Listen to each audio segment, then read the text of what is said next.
Hello everyone, I hope you all are fine. आज हम 11th accountancy के अंदर जो हमारा चैप्टर नंबर 1 चल रहा है उसके अंदर आज हम अकाउंटिंग की लिमिटेशन स्टडी करेंगे। हमने अपनी लास्ट वीडियो के अंदर इस अकाउंटिंग के एडवांटेजेस स्टडी किए थे, उसके यूजेस स्टडी किए थे। आज हम उसकी लिमिटेशंस पढ़ेंगे, ठीक है, कि अकाउंटिंग की क्या क्या कमियां होती हैं। सो देखिए, सबसे पहला है इन्फ्लुएंस्ड बाय पर्सनल जजमेंट्स। जो अकाउंटिंग है वो पर्सनल जजमेंट से इन्फ्लुएंस्ड होती है, ठीक है। अब देखिए कैसे होती है। कहता है accounting is influenced by personal bias and personal judgement of the people dealing with it. क्योंकि अकाउंटिंग के अंदर क्या होता है कि पर्सनल जो पक्षपात है या खुद का जजमेंट होता है, मतलब जो लोग उसको डील कर रहे हैं वो अपने अकॉर्डिंग जो है अकाउंटिंग को जज करते हैं। क्योंकि अलग अलग पीपल होते हैं, उनके ओपिनियंस अलग अलग होते हैं। जैसे कोई क्या करता है, जब डेप्रिसिएशन को कैलकुलेट करते हैं, ठीक है, सो लाइफ ऑफ एसेट्स को अपने अकॉर्डिंग लेते हैं। डाउटफुल डेट्स के प्रोविजन निकालने के सबके अलग अलग मेथड होते हैं, ठीक है। सो सबके अपने अपने मेथड्स होते हैं, अपने अपने ओपिनियन होते हैं। सो इसलिए कहते हैं कि जो अकाउंटिंग है वो पर्सनल जजमेंट के द्वारा इन्फ्लुएंस होती है। सो अकाउंटिंग के अंदर अपने अपनी जजमेंट होती है जो लोग उसके साथ डील करते हैं, इसलिए ये इसकी एक लिमिटेशन होती है। नेक्स्ट है based on accounting concepts and convention. जो हमारी अकाउंटिंग है वो कंसेप्ट्स और कन्वेंशंस पर बेस्ड होती है ना। अकाउंटिंग के जो कुछ कंसेप्ट्स होते हैं, कुछ कन्वेंशंस होती है, उस पर बेस्ड होते हैं। यहाँ पर जो अकाउंट प्रिपेयर किए जाते हैं वो अलग अलग कॉन्सेप्ट और कन्वेंशन के अकॉर्डिंग किए जाते हैं। इसलिए जो प्रॉफिटेबिलिटी दिखाई जाती है और जो फाइनेंशियल पोजीशन बताई जाती है वो रियलिस्टिक नहीं होती है, ठीक है। अब मान लीजिए कि जो अकाउंट है वो किस पर, गोइंग कंसर्न कॉन्सेप्ट के ऊपर दिखाए गए हैं, ठीक है। देखो, जो बैलेंस शीट के अंदर जो फिक्स एसेट्स हैं वो गोइंग कंसर्न कॉन्सेप्ट के अकॉर्डिंग दिखाए गए हैं। मतलब कि जो फिक्स एसेट्स है ना वो उनकी जो कॉस्ट थी उस पर दिखाए गए हैं, ना कि उनकी मार्केट वैल्यू पर। क्योंकि जब सेल के टाइम पर, जब मान लीजिए फिक्स एसेट को सेल करेंगे तो उनकी वैल्यू कम भी हो सकती है और ज़्यादा भी हो सकती है, लेकिन वो इस चीज़ को कंसीडर ही नहीं करता गोइंग कंसर्न कॉन्सेप्ट, ठीक है। वो किसके अकॉर्डिंग लिया, उनकी कॉस्ट पे लिया। सो हम ये कह सकते हैं कि जो ये अकाउंट जो है ना वो रियलिस्टिक नहीं होंगे, ठीक है, नहीं होते। जैसे कि अब मान लीजिए एक कन्वेंशन ऑफ कंजर्वेटिज्म है, वो उसके अंदर जो प्रॉफिट एंड लॉस जो अकाउंट है वो बिजनेस के ट्रू प्रॉफिट को नहीं दिखाता है। क्योंकि उसके अंदर क्या किया जाता है, फ्यूचर लॉसेस तो लिए जाते हैं लेकिन फ्यूचर इनकम को इग्नोर कर दिया जाता है।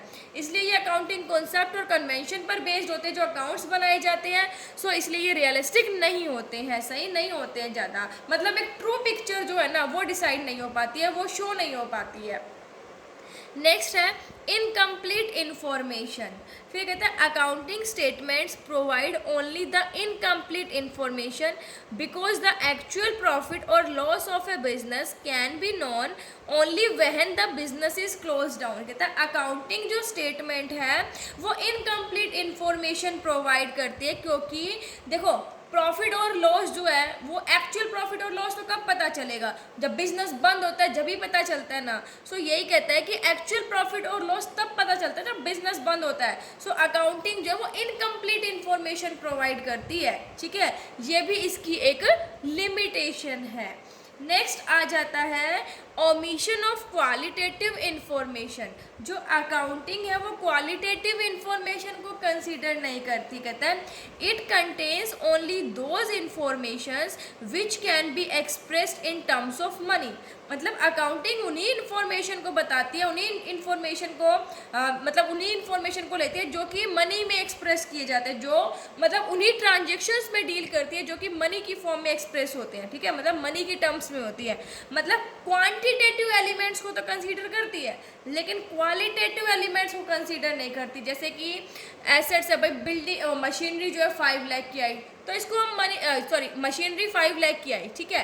सो ये मॉनेटरी टर्म्स में है तो इसको अकाउंटिंग कंसीडर करता है, लेकिन जो क्वालिटेटिव एलिमेंट्स है उनको कंसीडर नहीं करता। जैसे मैनेजमेंट की एफिशिएंसी कैसी है, स्टाफ कैसा काम कर रहा है, उनकी क्वालिटी क्या है, कस्टमर सेटिस्फाई है या नहीं है, ये भी तो बहुत ज़रूरी होते हैं, ठीक है। इनको तो कंसीडर ही नहीं कर किया जाता। ओनली क्वान्टिटेटिव इंफॉर्मेशन को इसके अंदर इंक्लूड किया जाता है। अकाउंटिंग जो है ओनली क्वांटिटेटिव इन्फॉर्मेशन को कंसीडर करती है, क्वालिटेटिव इन्फॉर्मेशन तो भूल ही जाती है ये मान लो, ठीक है, उसको तो कंसीडर करती ही नहीं है। सो ये भी इसकी एक बहुत बड़ी लिमिटेशन है। नेक्स्ट देखिए, बेस्ड ऑन हिस्टोरिकल कॉस्ट, जो अकाउंट्स हैं, ठीक है, कहते हैं accounts are prepared on the basis of historical cost, that is the original cost, and as such the figures given in financial statements do not show the effect of changes in price level। देखिए जो accounts बनाए जाते हैं वो historical cost पे बनाए जाते हैं, ठीक है, मतलब जो उनकी ओरिजिनल कॉस्ट थी, ठीक है, अगर फिक्स एसेट्स लिए जो उनकी ओरिजिनल कॉस्ट थी ना उसी के बेसिस पर मतलब उन्हीं को इंक्लूड किया जाता है। और जो फाइनेंशियल स्टेटमेंट में ये फिगर दी हुई होती है ये चेंज का इफेक्ट है कि प्राइस हो सकता है प्राइस अप हुए हो डाउन हुए हो, उन चेंज को तो ये कंसीडर ही नहीं करता ना। सो अकाउंटिंग जो है, जो अकाउंट्स बनाए जाते हैं वो हिस्टोरिकल कॉस्ट के बेसिस पर बनाए जाते हैं जो कि उनकी ओरिजिनल कॉस्ट होती है।